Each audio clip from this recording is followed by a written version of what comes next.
The views expressed by our guests in the following video are solely the opinions of our guests and do not necessarily reflect the views and or opinions of the Ola 7 podcast show. Viewer discretion is advised.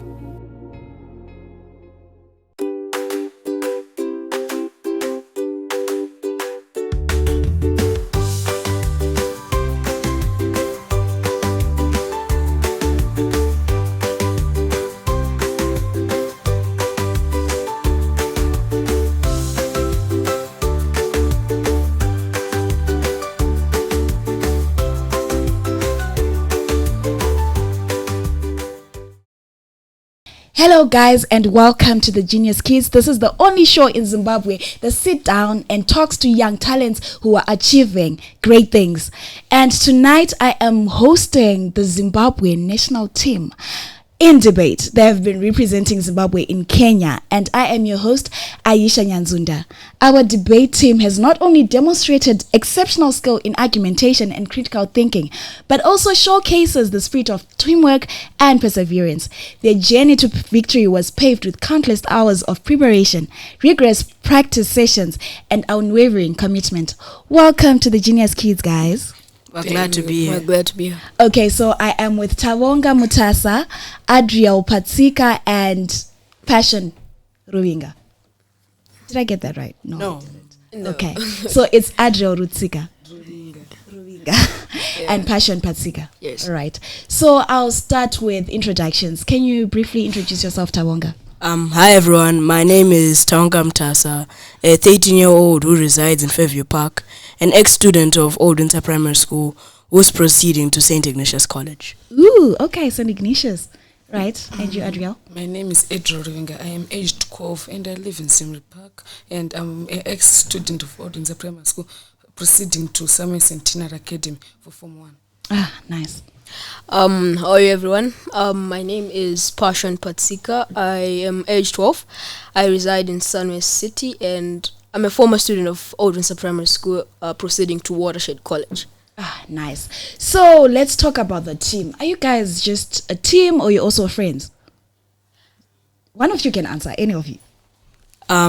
I would refer to us as friends because before we even started our whole debate career, which started this year, we were friends with each other last year. And in our free time, we would play basketball. That's what really connected us. So all of you play basketball. Yes. And then how did this whole debate thing start? When did you guys get together and start doing debate? Our debate coach, Mr. Sanyato, was looking for people who could debate for us, for the school, because there were no players at that time. And I just thought that I could do it just for the kicks. And then you invited your friends? Yes. Okay, that's nice. So you could answer this one. You participated in the debate competition. How did you prepare for the national competition?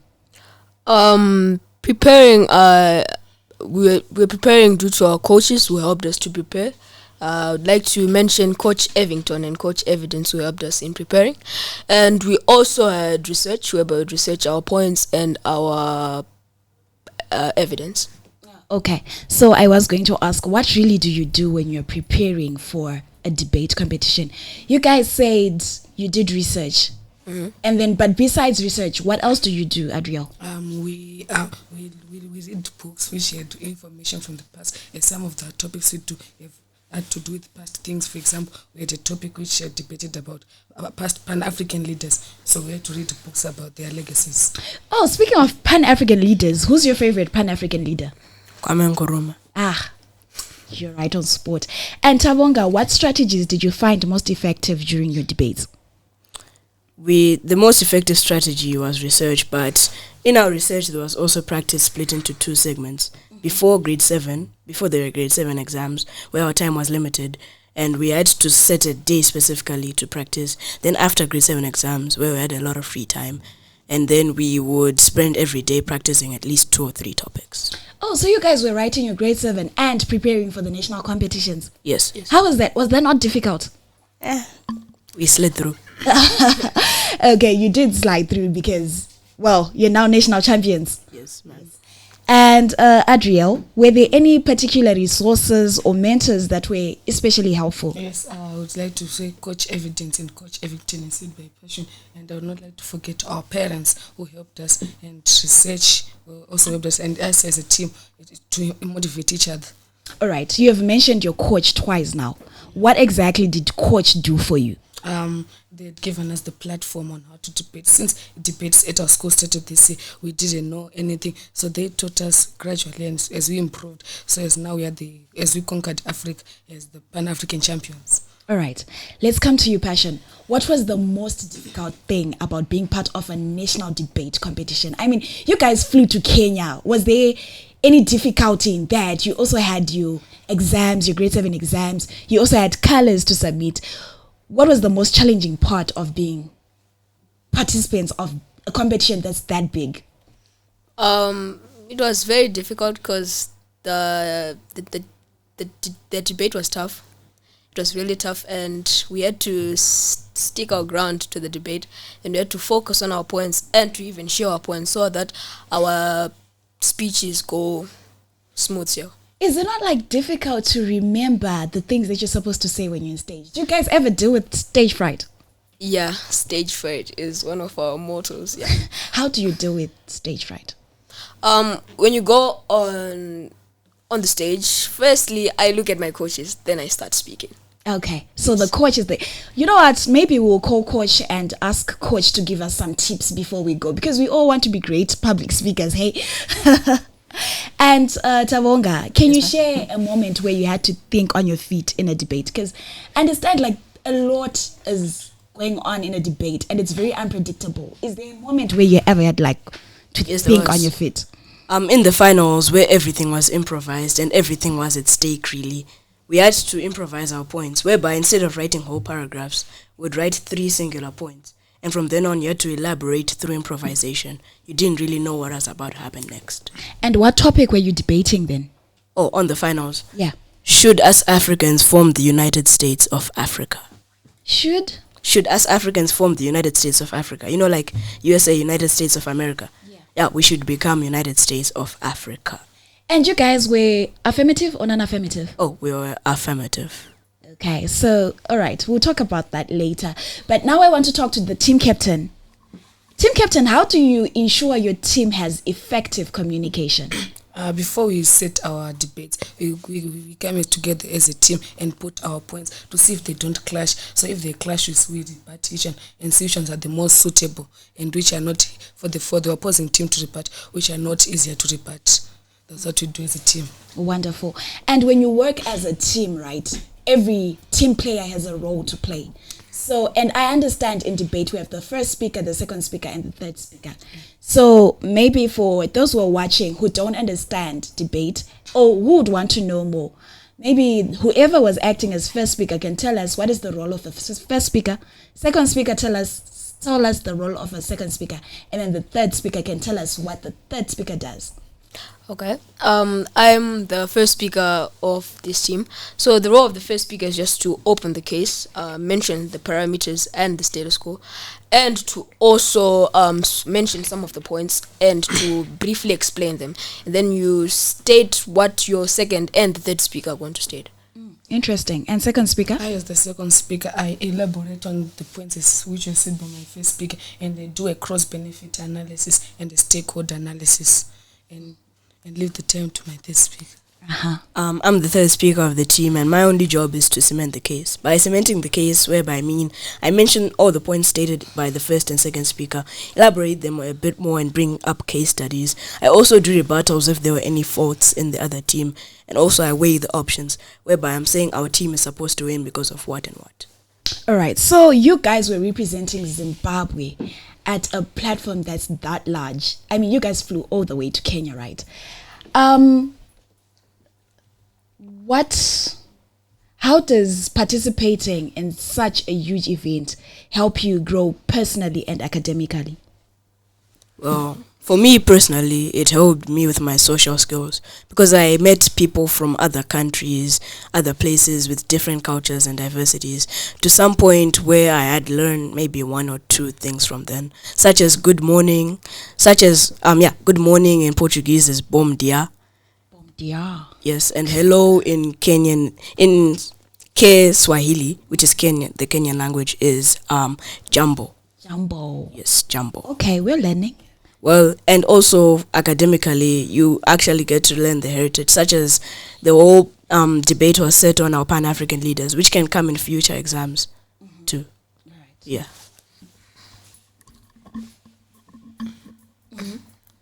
As I individually, I learned that when you're doing something, you don't argue without points and facts, and in everything you do, you have to research.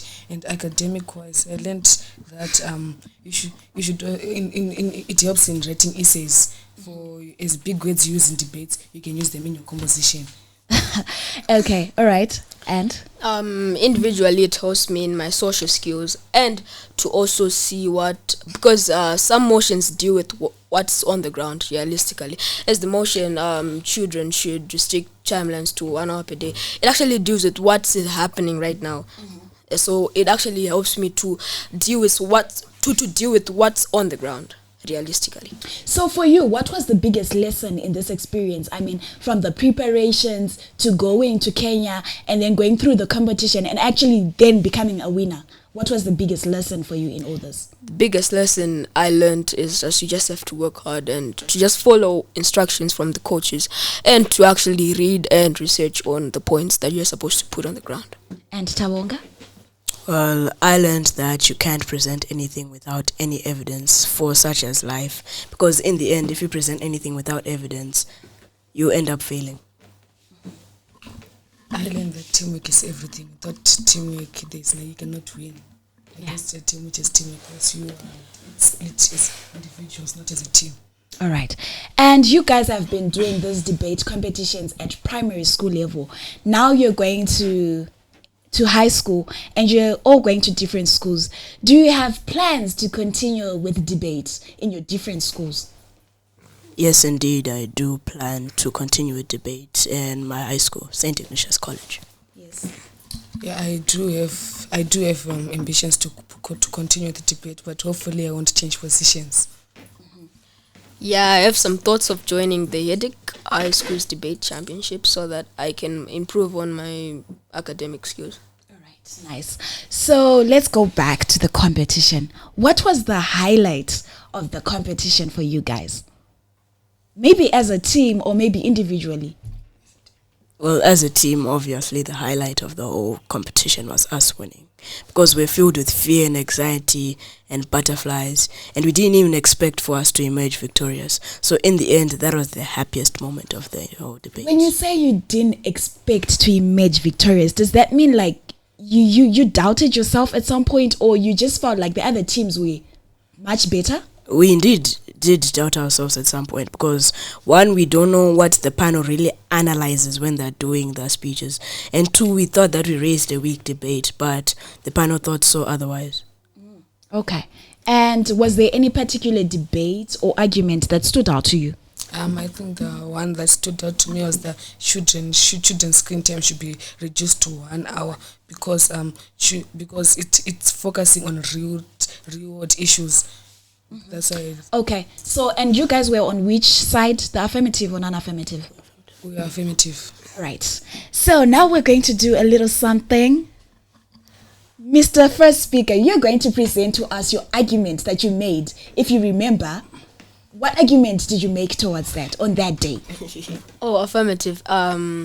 So the thing was that I presented, since the motion was we should restrict timeline to 1 hour per day, I was doing affirmative, so I raised a point which was children need to socialize with people.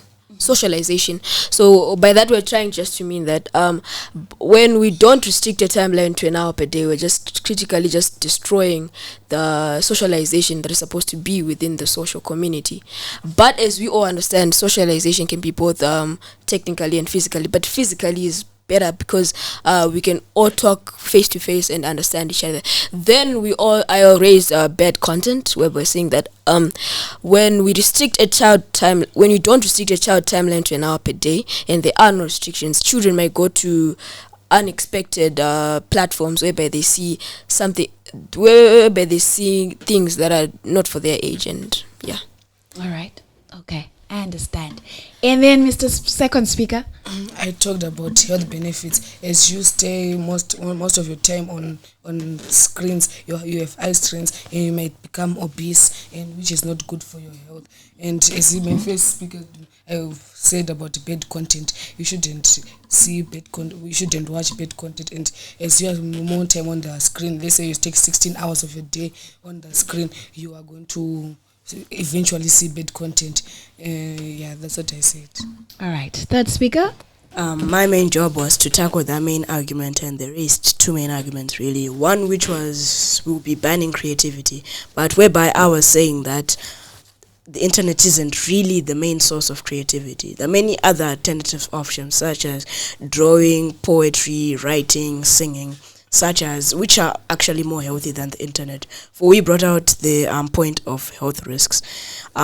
Secondly, they brought up a point on how the world is technologically advancing, but we're saying in an hour a child could learn everything they need to technologically advance.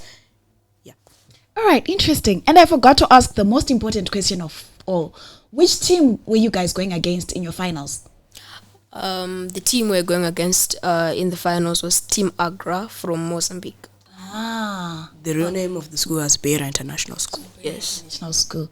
And how was your overall experience in that? It was a roller coaster of emotions, really. At one point, we were feeling fear, butterflies. At one point, we didn't think that we would win, and out of a sudden, we just won. Okay, interesting. And Adriel, I'll take this one to you. How do you decide on the roles within your team? Does each member have specific strengths, or you just do it randomly? Yeah, I think each member has specific strengths. Especially is good at opening the case. I am good at further and elaborating on his points, and Tawonga is good at rebutting and cementing cases for our team. So since Tawonga is good at rebutting, does that mean like he's the most argumentative person in the team? Rebutting and cementing the case doesn't mean that you're the most debater, but it simply just simplifies that most people have their strengths that they're good in. If I'm good at opening the case, I might not be the best, but he's good at summaring briefly, furthermore elaborating the points. He's not the best, but at the end they just pick up the third. I don't know why. Okay, so do you guys ever have arguments as a team? Because besides being a team, you guys are also friends. Yeah. Are there any arguments there? Oh, yes. A lot, really. Our main argument was when we brought up points, because really we don't have the same sources of information. We go to different places, unlike same places. So on the specific day when we had to practice and bring up our points to the table, we realized, oh, wait, our points are really different, so what should we do? So it was then on think our points are correct, other people are saying your sources of information are wrong, to the point we found an alternative option whereby I was saying we pick up the best points of what we have and use the research we got to get our main points in that structure. So you guys work well together as a team, but as friends, is there ever a time when you're like, no, we're not speaking to each other as friends? Do you guys ever argue to that extent? No, we never. Okay. We're really good friends. Nice. And how did participating in this competition help you guys grow as a debater? As a debater, we went to other nations, so they would have their own source of information, which when in our future debates we can go and research on those, not only relying on the ones we are used to researching on.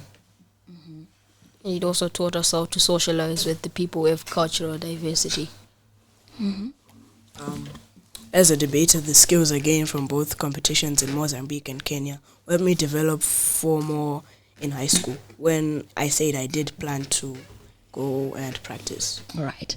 So were there any unexpected events or surprises during these debates that you guys were doing?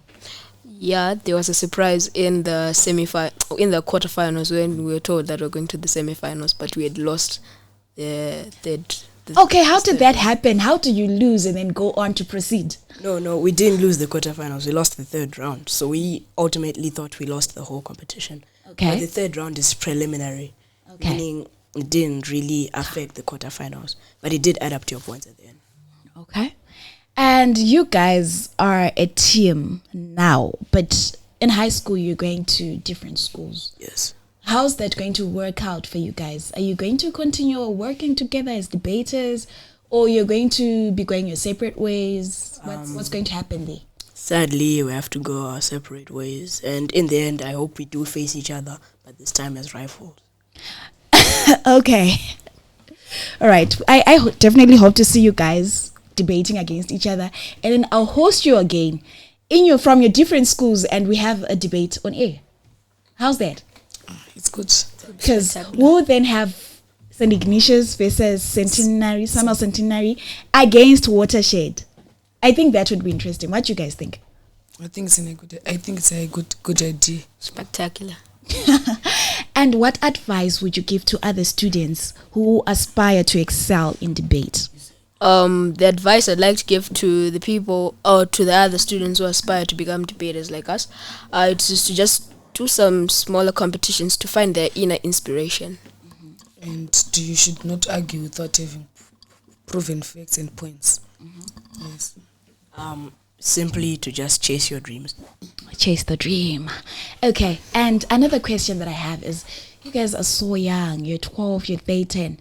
You guys are so well-spoken. And I want to be well-spoken like you guys. How do I achieve that? Because I think being well-spoken is a skill. You become well-spoken. You're not just born well-spoken. You should just not be fear. Don't talk in front of people with fear. And don't speak fast and don't stammer. All Yeah, right. even in debate, when you stammer in debate, it shows that your points are not reasonable, and some of the the adjudicators might think that your confidence is a little bit low. And be confident in your points, even if they're wrong. Okay, and how can schools and communities support young debaters better? A community could host events within the community, or maybe join in with other communities, so that these children can find their inner talent. Like me, I just joined when he asked me to. It was an option. I believe that communities should have smaller competitions together, as they are going to improve debate. As they reach to national level, they will be already good, since they had already smaller competitions before. With these smaller competitions, you never know who might become the next president. Right. Okay. And you guys traveled to Kenya and you were representing Zimbabwe. Who sponsored your trips? Who sponsored your accommodation and things like that? Our parents Okay. sponsored the whole thing. And we'd like to thank them for the great duty they did to us. I'd like to thank them too. Thank you so much, moms and dads. Now we're going to do something, because you guys can't just then come here and say you're good at debating and then actually not debate, right? So I'm going to give you a topic, and Tavonga, you will be the first speaker this time. Adriel, you'll be the second speaker. No, I think Adriel should be the adjudicator. Yeah. So Adriel, you be our adjudicator, and Passion, you can be our second speaker. So first speaker is going to lay out their argument. You lay out your argument, and then he's going to judge. Don't make it too long. Just something short. Adriel is going to be our adjudicator and is going to tell us what has determined the winner, right?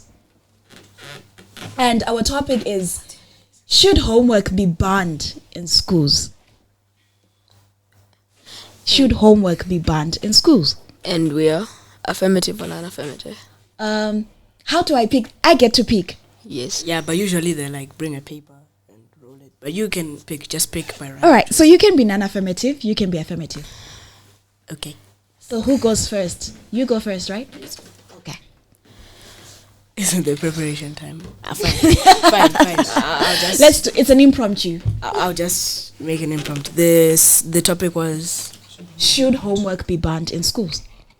okay. Don't blame me if it's kind of bad. It's impromptu. So Yeah. Don't worry about it. panel. Today I stand before you as the first speaker of the affirmative delegation, here trying to prove to you that the heinous fallacy called homework should forever be banned and put down in the dumps. Pano, why are we saying this? Firstly, you're trying to strain a child's relaxation time at home when they're clearly trying to relax from the pressure they faced at school. When you give a child homework, you're simply trying to say that they should simply write down whatever that teacher told them, trying to prove to them that they didn't understand. But Pano, instead of going down at home and revising whatever they wrote at school, why not just ask your teacher, or in fact just research on the internet whatever happened at school? Unlike wasting your time and writing when you're supposed to be doing other things like socializing. Because as we know, Pano, whenever a child writes homework, usually they finish late in the afternoon. When would they get time to get entertainment, socialize, or be with their friends generally? So Pano, what I was simply trying to say here is that if you remove the burden called homework from a child's life, you'll be giving them a chance to completely identify that talent and see what they can do later on in life. I rest my case. Now I'm actually like, okay, homework should really be banned from schools. Yeah. And Passion, it's your chance. Wow us. All right, I'll start in 3, 2, 1. Pano. Today I stand before you not only as the first speaker of the non-affirmative delegation, but as a guide to support the integration of our children. Pano, our parameters are set in upon our parameters is global, you're not going to limit it. And then our status quo is that right now we are still using homework and it should stay like that. And our redefined motions that it should stay like that. So Pano, firstly we'd like to talk about an extra mile, where we're saying that if we give the children a homework, it will just help them in terms of how they're supposed to academically grow and how their academic skills should grow. So what the affirmative delegation are trying to prove here, whereby they're saying that we'll be actually helping the children to grow, whereby we're saying we're removing the homework, we're actually destroying it, which meaning that whatever the point that the affirmative delegation brought up in this house has gone in void. Pano, let's talk about whereby we're saying that the writing skills could also improve, whereby we're saying that when a child writes in class, they write POI? Yeah, accepted. So you're saying whereby a child is tired and writing their work, it's actually helping their handwriting engage? No, we're trying to say that as the writing skills, they will actually improve, because when a child writes in class, they write as to what the teacher's perspective is saying. But when you're at home, you can go for an extra mile by writing your own stuff, reading and all that stuff. But with this, I'm so proud to propose. Thank you.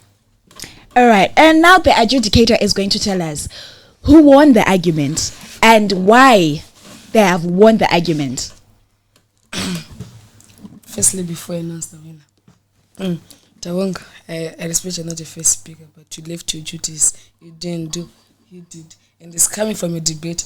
Passion, we talked about handwriting. I'm a person who was given homework. When I was writing, I write ugly at home rather than at school, because at school there'll be someone monitoring me as my teacher, but at home. Now you're getting into the debate. Adjudicator, what are you doing here? I'm just helping him correct on his mistakes. Not you shouldn't put points that are easily rebuttable. And as Tawonga, his point was not easily rebuttable. That's why he didn't raise the POI. And at the end of the day, the person who won, I think it's Tawonga, because his point is not easily rebuttable, unlike Passion's. Okay. All right. Okay. So as we wrap up, I want you guys just to say something to the people who are watching, to the people at home, to the people who have been with you through this journey, and the people who one day aspire to be like Tawonga, Passion, and Adriel and represent Zimbabwe on an international platform as debaters. Okay. Firstly, I would like to thank everyone watching for actually giving that time to watching us do our interview.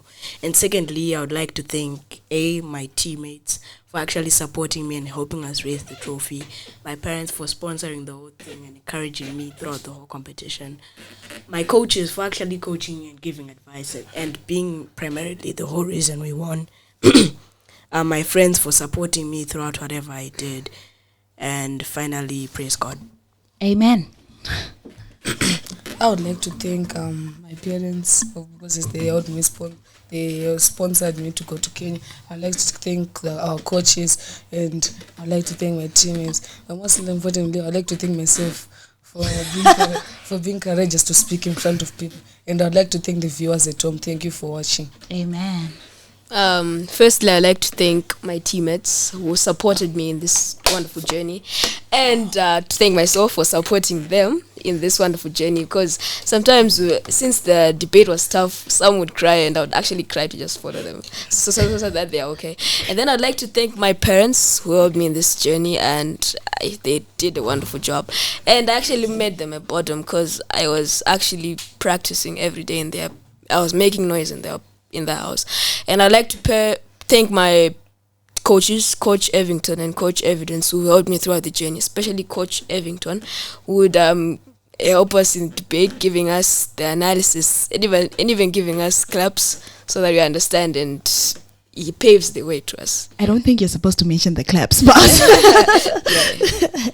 all right, thank you so much for being with me, guys.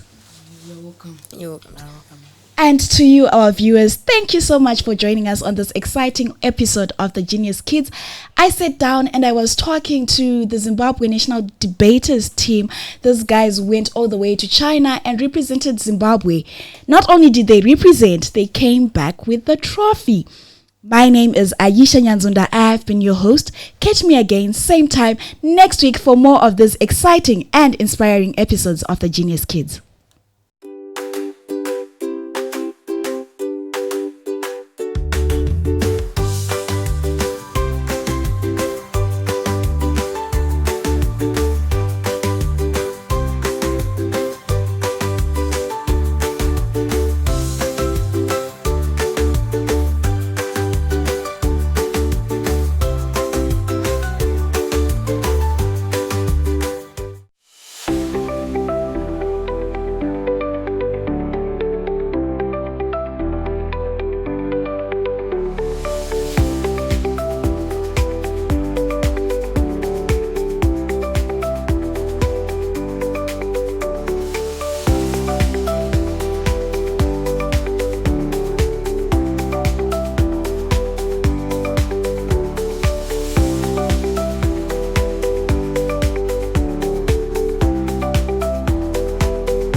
It's the little things that make us giants in our industry.